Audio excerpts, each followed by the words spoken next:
Number 10. Mind wiped. While in current continuity this might not make as much sense given many people believe that Emma is in fact more powerful than Charles, and I've actually seen her kick his butt before, regardless of your opinions on who would win in a telepathic battle, this happened before Emma was as developed when it came to her skill set. Professor X and Moira McTaggart came to visit Emma when she was working as a dancer at the Hellfire Club. Being Emma, she didn't have any shame in what she was doing and used her powers to get more money out of the gentlemen who came to the club to watch her dance. She tried to use this trick on Charles, who offered a different path for her, a place at his school. When Emma refused his offer, he ultimately decided to wipe her mind of their ever meeting.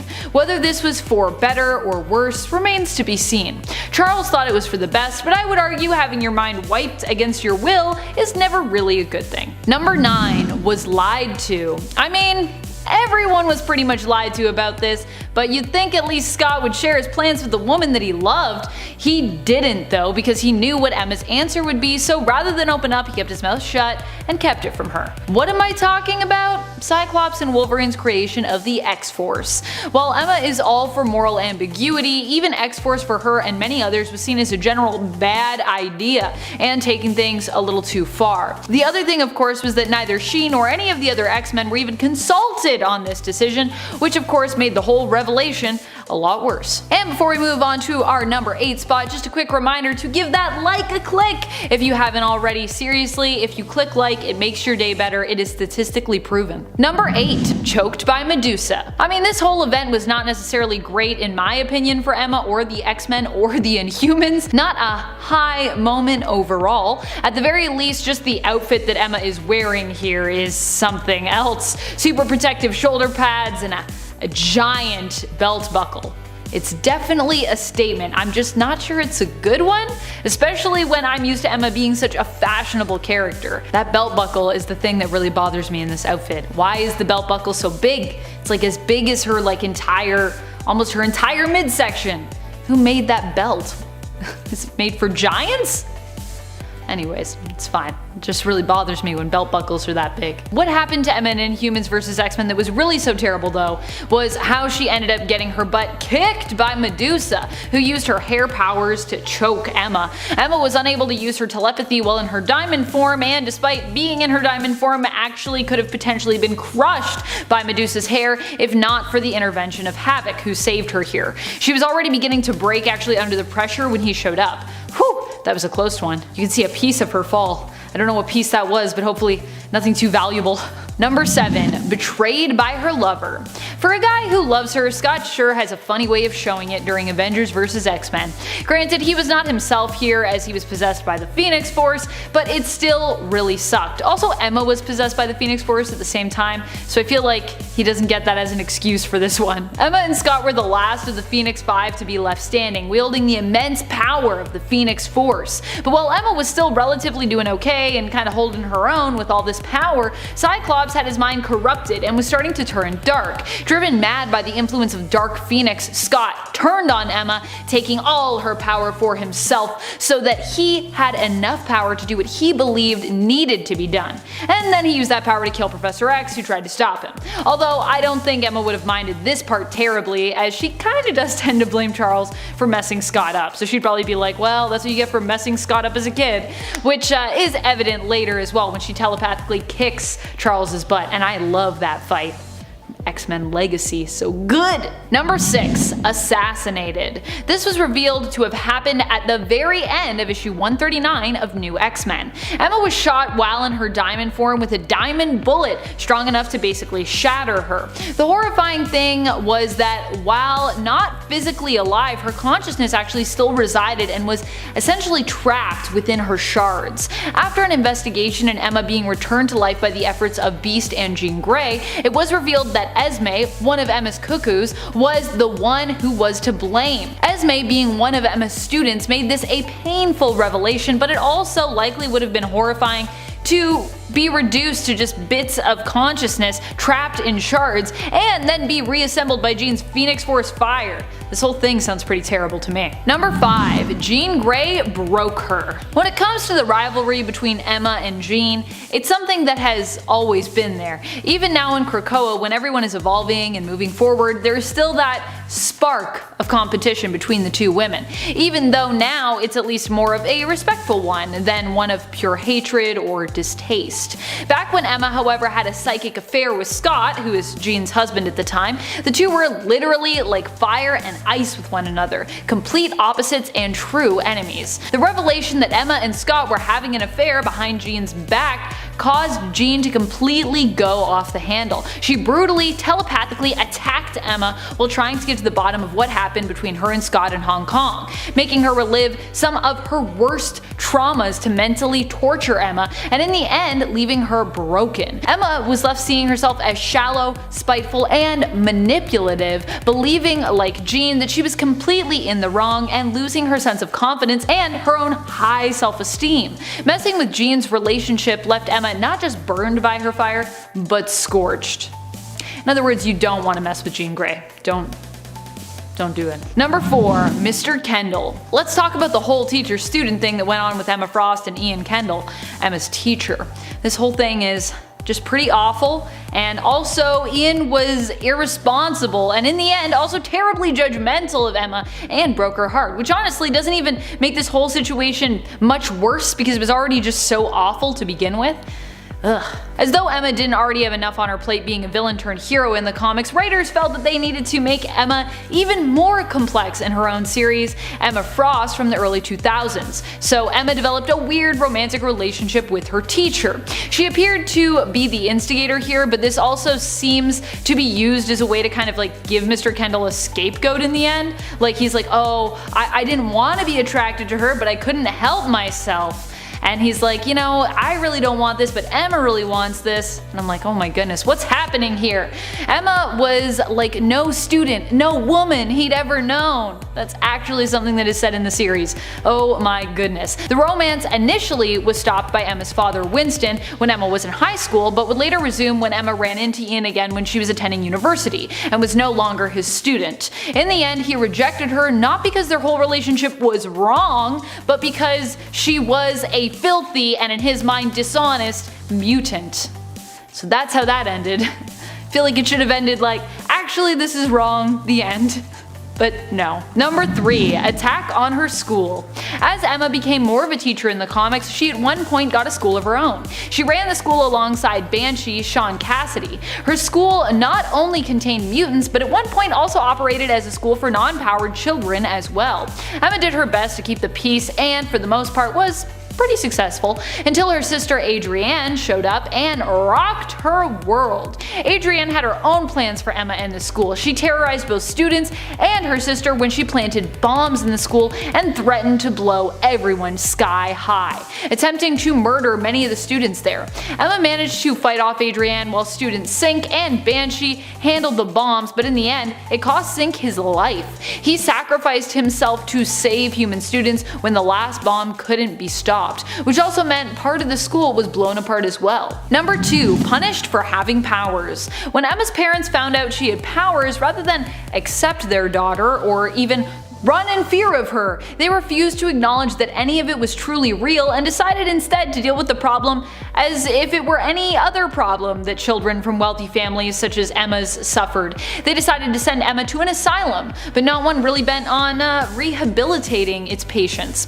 Her parents referred to it as the clinic. There Emma was doped up and sedated, and it was also implied that the guards took advantage of her vulnerability as well while she was there. Eventually, Emma found a way to reach into the minds of her captors there and was able to manipulate them into helping her escape. Number 1. Her team was killed. If there is anything that Emma cherishes and loves the most, it is her students. There is nothing she wouldn't do to protect them, and honestly, in any reality where Emma has become a mother, we've seen just how fiercely loyal and protective she can be when it comes to her own children.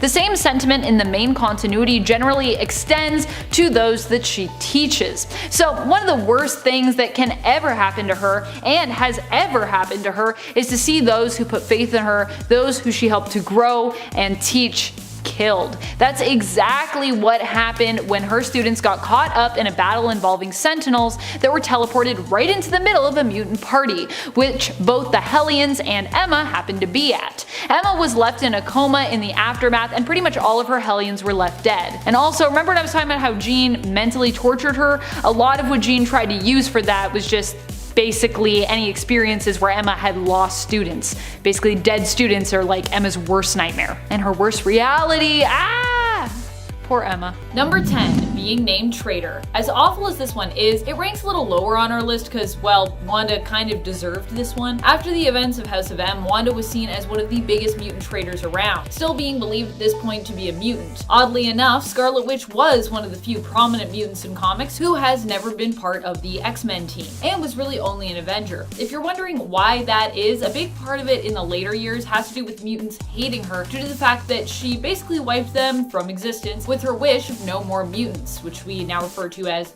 decimation. Well, that and she was initially too busy serving on her father's villainous team of mutants, the Brotherhood of Evil Mutants. Still, although she did earn the title traitor, much of what has happened as a result of House of M happened because of basically how harshly people were treating Wanda. So, although she earned the title traitor, it still feels a little harsh to say that she entirely deserved it. I've always thought of Wanda as more of a misguided villain when she plays that role, as opposed to a true and sincere villain in the comics. Number 9. Cast as a villain. To expand on our previous point a bit more, a few of the worst things that have happened to Scarlet Witch usually involve her being cast in some kind of villainous role, despite the fact that she is truly a hero when it all comes down to it. Scarlet Witch only ever wants to do what's best, and usually it's some kind of outward manipulation or force that turns her momentarily evil, or causes her to break down and commit some kind of heinous action. It does make for some pretty interesting stories, but it's pretty awful the number of times and how severely Scarlet Witch has been used in this way by others, and when it comes to storytelling. Number 8, betrayed by her fiance. Remember when Wanda was about to marry Dr. Doom, and then it was implied that he really only wanted to be with her because he wanted to take her power from her? Granted, it seemed like he also wanted to do so to help her and help the world, but of course, it's still Doom, so you can bet that ego and selfishness were a big part of the reasoning behind this plot as well. Scarlet Witch no longer remembered who she was when her reincarnated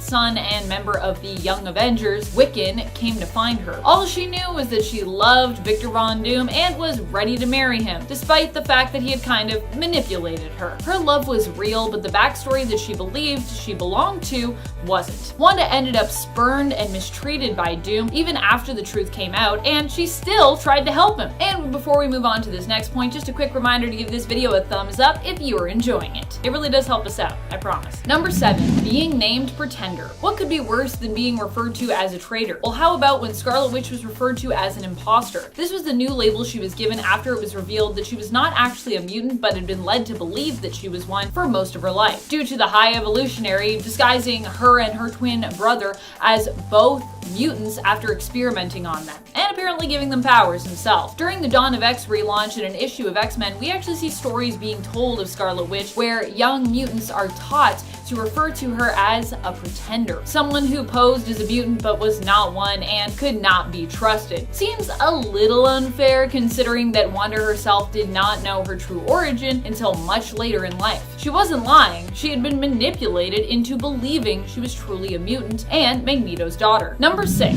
death of her family. Even in the MCU, Wanda has a tragic origin story. In the cinematic universe, she and her brother Pietro were orphaned at a young age after they managed to survive an attack that collapsed their apartment. Their parents were killed in the explosion that decimated their home, but they survived after a second missile landed but did not explode. However, this experience would go on to haunt them for the rest of their days, with the name on the missile being burned into their memories for years to come. And that name, of course, was Stark, which is why when we first meet the Maximoff twins in Age of Ultron, they are enemies and not allies of the Avengers. Number 5, having Magneto for a father. At least for the time she did. While in the comics, Quicksilver and Scarlet Witch are no longer considered the children of Magneto, they still had him as a father for many years, and across many alternate Earths as well. While Magneto might be good with magnetizing, he is not very good at parenting. Magneto is usually a pretty strict father who has demanded much from his children over the years. powers. I think Wanda, in terms of having a caring parent, was actually better off with her sentient cow mom that the High Evolutionary created. Number 4. Spell Backfire. Even when Wanda tries to do good, she can't catch a break. In the X-Men Empire series tie-in, Scarlet Witch seeks to right her wrongs by bringing back all those mutants lost in the massacre at Genosha. She is trying to atone for her past and all the harm that she has brought to mutant kind. But poor Wanda can't seem to catch a break. Her ritual to revive the dead backfires and instead simply turns those that she's trying to bring back into zombie mutants, instead of bringing them, fully back to life. To make matters worse, we later find out that Doctor Strange warned her against trying to make amends for her sins this way, telling her she couldn't do what had already been done. This made Wanda think that she simply needed to shift her focus instead of realizing that she needed to actually forge new paths as opposed to undoing old tragedies. Number 3. Vision's death. Going back to the MCU for a moment, one of the worst things that happened to Elizabeth Olsen's Scarlet Witch was the death of Ultron in Infinity War. Wanda had to kill her synthezoid lover herself after Thanos showed up to attack Wakanda during an attempted procedure to safely remove the Mind Stone from Vision, attempted by Black Panther's brilliant sister, the Princess Shuri. As the procedure was cut short and everyone was pulled into the fray, Thanos was on his way to claim that stone when Viz asked Wanda to destroy it, and by extension destroy him. She initially refused but reluctantly agreed when Viz pressed her and insisted that she wouldn't and couldn't hurt him with her powers, and that all he felt when she used them on him was her. No pain, just her. Aw, so cute. Through tears, Scarlet Witch used her powers to destroy the stone, only to watch Thanos show up and use the Time Stone to rewind time, bring Vision back to life, so that he could destroy him by ripping the Mind Stone out of his head very painfully. Yikes. Number 2. Possessed by CHTHON. This is one of those times that Wanda was made a villain truly without any of her own intent steering her there. Wanda was actually marked by CHTHON at birth to act as the Elder God's vessel, should he find a way to return. CHTHON would actually succeed in possessing Wanda and using her to return on more than one occasion, though the first time around was probably the worst, when Mordred summoned CHTHON via a ritual, allowing the god to basically take hold of Wanda and leaving the Avengers powerless against his will. Fortunately, the disaster that would be CHTHON's return was averted before the ritual could be fully completed. Thank goodness for dolls with parts of Wanda's soul in them. That's what happened. Number 1. Losing her children. If you were to ask Wanda what one of the worst things that ever happened to her was, I'm sure she would likely answer the loss of her children. Although she would get her 2 twin boys, Billy and Tommy, back when their souls were basically reborn into our world, reincarnating them, she would never really get back the family that she had initially willed into existence. Using her power and from her desire, Wanda made it possible for her and Vision to have children together, and Wanda gave birth to 2 twin boys. However, when others learned that they weren't real and that their existence was kind of making reality unstable, they forced Scarlet Witch to confront the truth, temporarily destroying or displacing her children. Since they weren't really fully destroyed, because they kind of did come back, but just in a really weird comic book way. Number 10. One less eye. That's right, kicking off the list at number 10, we have a Spider-Man moment that gives me goosebumps every time I see it. We start now with Spider-Man, The Other, Evolve or Die, where we see Spider-Man get his eye ripped out. Yeah, Morlun put Spider-Man through quite the battle, but ultimately it ended with his eye being a midnight snack. Spider-Man even compared being hit by Morlun to being hit by the Incredible Hulk, saying how he's never been hit so hard in his life. He has no idea it's about to get so much worse. And before we continue, if you guys haven't done so already, please make sure to go ahead and give us a like, because it helps us out a bunch here at the studio. It's this one. Thanks a lot. Okay, now back to Peter Parker's awful life. Number 9, Man Spider. We've all wished at some point or another that we could have Spider-Man's powers. I mean, the wall crawling alone I would take.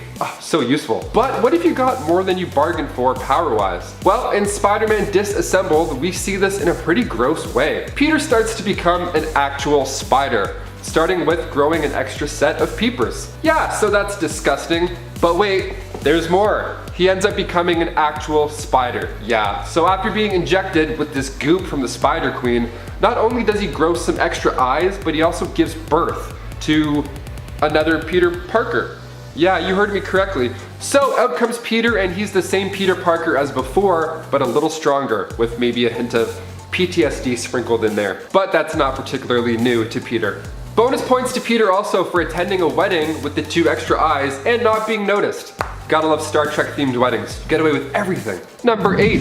Venom. Making its debut in Amazing Spider-Man 299, next up on the list we have the introduction of Venom. Venom is a symbiote from the Clintar race, and after making its way to Earth, it eventually wound up in the hands of course, Spider-Man. So this dark symbiote started to make Spider-Man's life better. I mean, he got a cool haircut, started standing up for himself, and the suit made him stronger. It just felt better. But this didn't last too long because the symbiote found its ideal host shortly after Peter ripped it off, and that being Edward Brock. Eddie had visited Our Lady of Saints Church to beg God for forgiveness before ending his own life. And then this alien symbiote bonded with him mentally and physically. Like I said, at this time Peter was there trying to get rid of the symbiote because it was doing more bad than good in his life. Now because it had originally bonded with Spider-Man, he basically is another Spider-Man, kind of.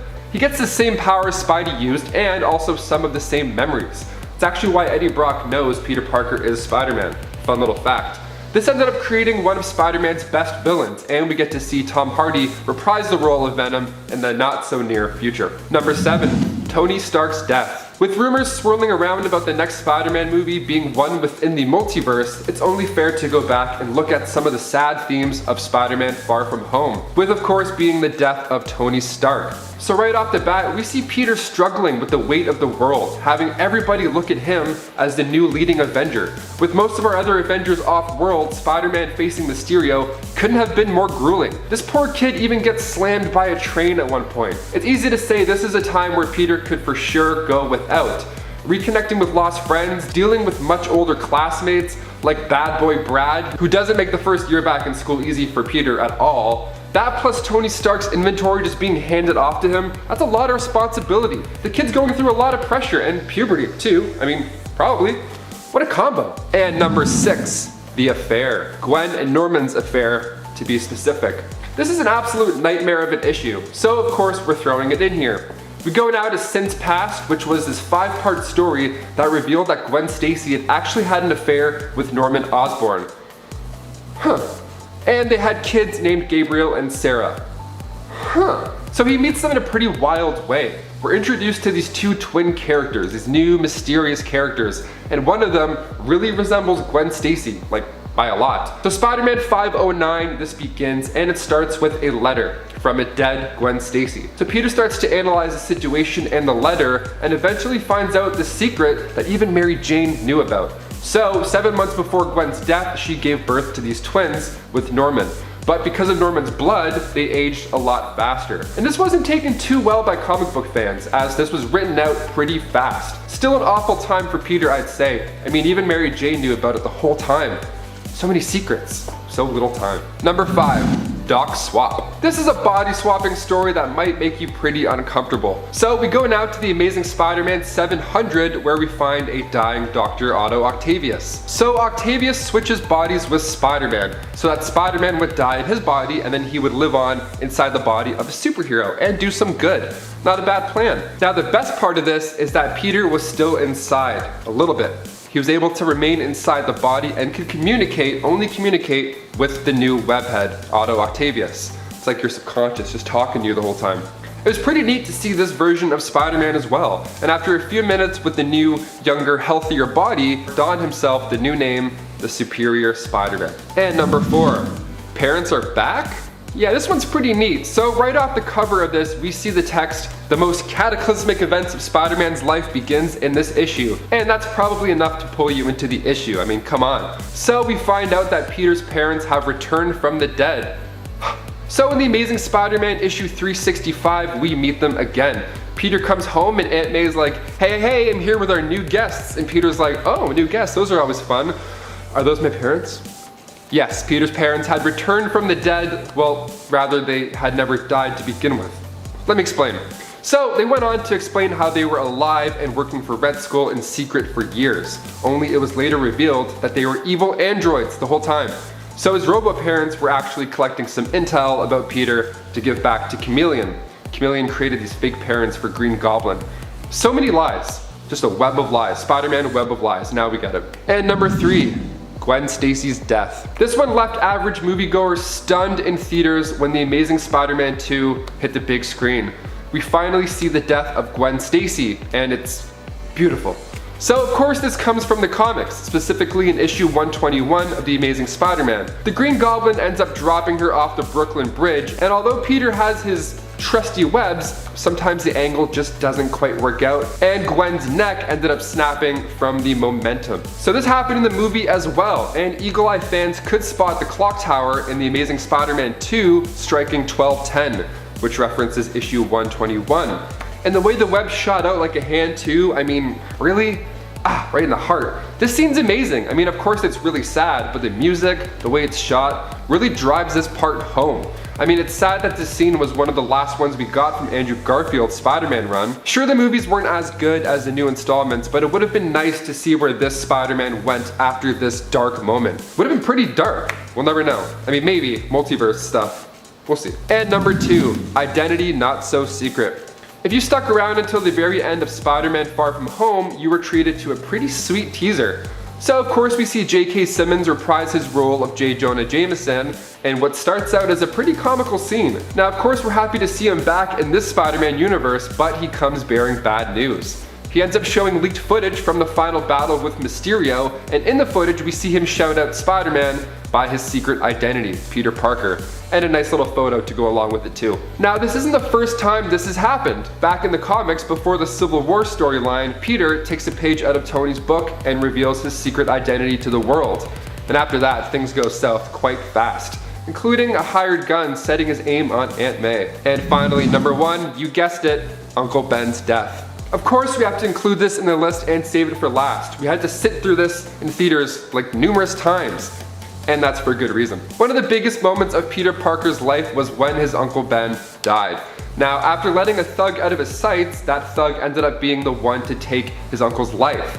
So not only did Peter of course feel saddened by this very close loss, especially not having parents to begin with, but he was responsible for letting this guy get away. He honestly let it happen, and then in Amazing Fantasy issue 15, we see it all unfold. So after a police officer asks Spider-Man why he let the crook get in an elevator and make a break for it, Spider-Man responds with, "Sorry pal, that's your job. I'm through being pushed around by anyone. From now on, I just look out for number 1, and that means me."